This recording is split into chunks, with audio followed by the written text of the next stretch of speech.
Hey there. So it's been a while since I put a video out. I figured it was probably time.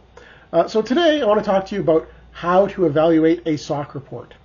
Now, I hope that you already know what a SOC report is, what the 1, 2, and 3 are, type 1, type 2, the AICPA's trust services criteria, all that sort of thing, sort of stuff.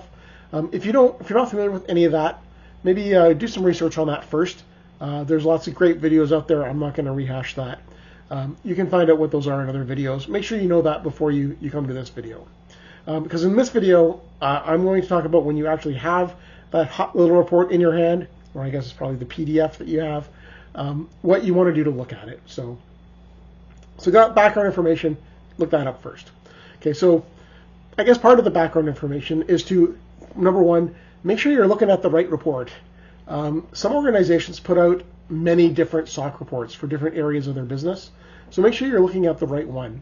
I know that I've seen some that are confusing, so just take a few minutes to make sure you're looking at the right thing, that it's covering the right part of the service provider's business. You're looking at the right thing. Make sure it's also covering the dates that you intend it to, or that you are looking for. A type 2 report over a period will have a start time and an end time. Make sure those are falling into what you're looking for as far as what you're trying to get assurance over, right? So make sure you got the right thing. So assuming you have the right thing, now how do you go about evaluating what's in there? Well, despite the fact that they all should be kind of the same based on the AICPA trust services criteria, they're usually not. There's always a little bit of variance in the report. So no two are always going to be exactly the same. I find that some from the same organizations tend to look the same, but if you compare different providers, they can be a little bit different. So that's nothing to be alarmed about. It's just another nuance when you're evaluating these reports that you got to be aware of. So first of all, look at who is putting out the report, right? If the report has been done by a major accounting firm, the Deloitte, KPMG, PwC, Linford & Son, like some major accounting firm, then that's probably fine. You can probably trust that opinion, and that's okay. If you look at lots of reports, you'll probably notice that there are certain companies that provide assurance reporting. Shellman comes to mind. And those are probably okay too. The problem you'll run into is when you come across reports that are produced by an organization you've never heard of. And this happened to me recently. I did an evaluation of a company based out of India, and they had an Indian company do it. And I'd never heard of this company. And so the question became, well, can we really rely on that opinion? And you do some research, you do some due diligence, and it's probably fine. But you need to do that first to find out who's issuing the report. If a Deloitte is issuing an opinion, that's probably just fine. But if Bob Services is issuing an opinion, I don't know how much value is there in that opinion, right? That's why you want to evaluate who's putting out the report. And in most cases, SOC reports cost a fair bit of money to do, so they're going to get someone reputable to do it, because there would be no point in putting in that kind of money only to have them turn around and find out that nobody trusted the people who provided it, right? So anyways, first thing, look at who the independent auditor is, and can you trust their opinion? All right. Second thing to look at is, what is their opinion, right? When you're looking at the initial information from the auditor, they're usually going to give you either a qualified or an unqualified opinion. And in this case, qualified means, with conditions or not, right? If it's an unqualified report, that means there really are no conditions, there's no issues, that they basically passed. All was good. If they issue a qualified opinion, that means they ran into some issues, but nothing that was really terrible, nothing that was going to really fail the audit, so to speak.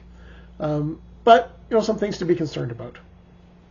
Now, technically, they could also issue an adverse opinion or a disclaimer of opinion, which basically means the adverse opinion means that they failed. That means there were significant problems. And disclaimer of opinion means that they couldn't provide enough evidence to come to a reasonable conclusion. But honestly, companies are never going to issue those, so you'll never actually see one of those. If you ever happen to come across one of those, please let me know. And if you can redact it somehow, I would love to see one where the independent auditor issued an adverse opinion and the company actually put it out. Because, look, if an independent auditor says your business is not running well, you're going to go tell your clients that? Probably not. I would love to see a report if one of those said something like that. Anyways, so look at what the opinion is, what they have to say, and evaluate what you're reading.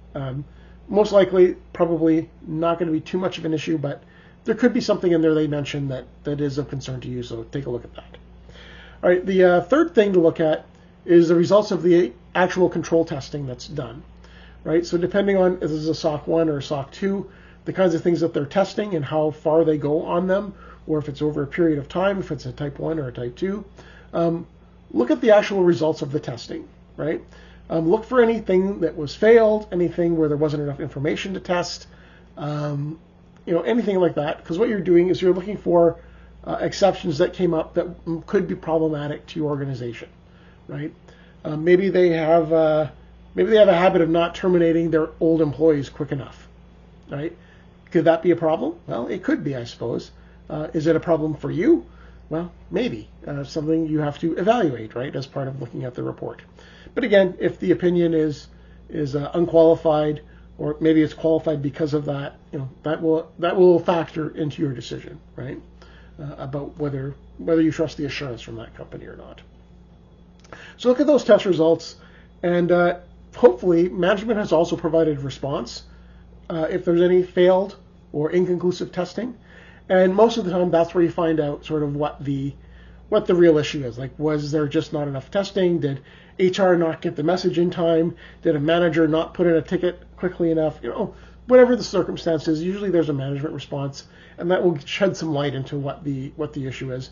And at least in my experience so far, it's always been pretty innocuous, not really a big deal. Kind of explains what happened, and usually it's around people, because people are the often the point of failure in a control. But anyways, another thing to do is in the report, look at any complementary user entity or complementary subservice organization controls that are mentioned in the report, because that means, for in the case of QX or complementary user entity controls, QX, those are things that you need to do on your side to ensure the security with the service provider of the service provided to you.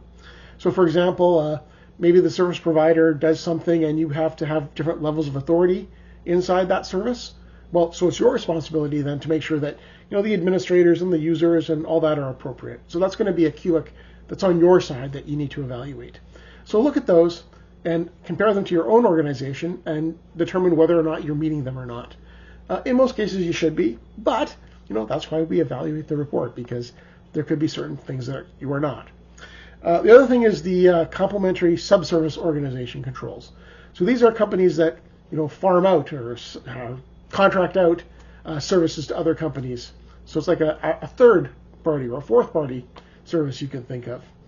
And it's important to understand those, because you might think that the third party or the service provider that you're contracting with is doing everything, but they're probably not.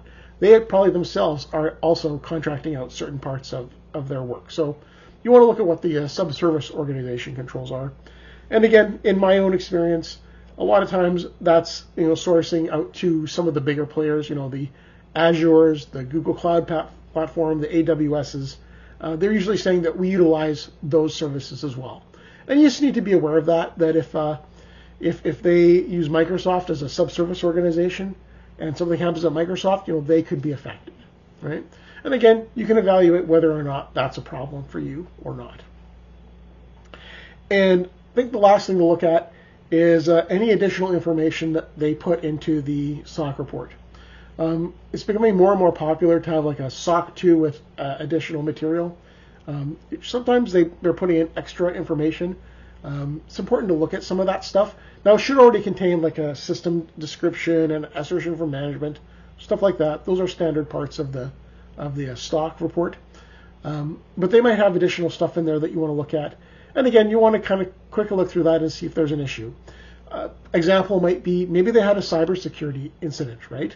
So they may have some additional material just relating to what happened, what they did, whether it was an issue or not, what the impact was to customers, things like that.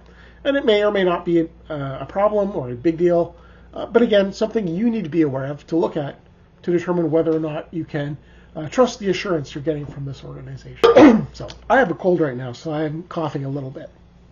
I might have to edit this video a touch or two. Anyways, hopefully that makes sense.